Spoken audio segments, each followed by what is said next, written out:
Hi, my name is Paul Wilkinson, along with Sarah Plater. I'm the co-author of Mastering Portrait Photography. And in the next minute or so, I'm going to talk to you about this image we took of Kyra in our studio.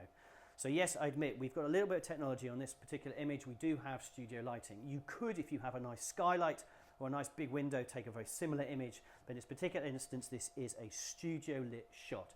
What I have done though is have nothing except one grey paper background, one softbox, 1 metre square, and there are plenty around. They're not that expensive. This isn't a nice one. This is from Ellencrom, but there are plenty around. One SLR with a 70-200 lens on it, and that's it. That's all you need. Oh, and a chaise longue, and a very pretty little girl called Kyra. An old trick someone told me, if you're having a shoot where you've got children who are mobile, which most children are, is you need sometimes to find a way of settling them down and giving them positioning so that they don't move. Obviously, if you've got a nice studio light, the light is good in that zone, but if she wanders out of the light, I'm not going to be able to get the shot. Using the back of a sofa or the back of an armchair, you can pop the child onto their knees, they can lean onto the sofa, and you've got them both static. You've also got a really lovely construction of an image, a very gentle image. This is our studio chaise longue, which was reasonably well upholstered, so it's got a nice feel to it. This will make a great black and white. Notice that on the softbox, I'm not using the light shining straight at the face. I'm using it going past Kyra's face, really, and I'm using the edge of light. It's a type of feathering. You get a softer light on the edge, you get a certain type of lighting.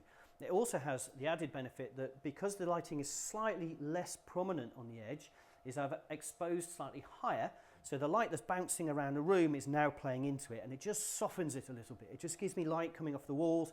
In our studio, we happen to have a wooden ceiling, and it just gives a little bit of warmth back off the ceiling.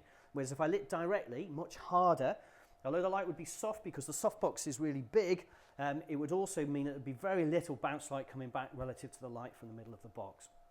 I've made sure I've got really beautiful catch lights in the eyes, so even if Kyra looks around, on the whole her face is really beautifully lit. I've asked her mum, so I'm looking at you as if Kyra was looking at you, I've asked Kyra's mum to stand at that side of the camera because that's where the light is. So if Kyra's looking at me, and then Kyra's looking at mum, and Kyra's looking at me, and Kyra's looking at mum, the light on her face is exactly as I intended. It gives a really beautiful three-quarter lighting, and wherever she looks, I'm going to get a really nice picture. This picture was just one of several we took.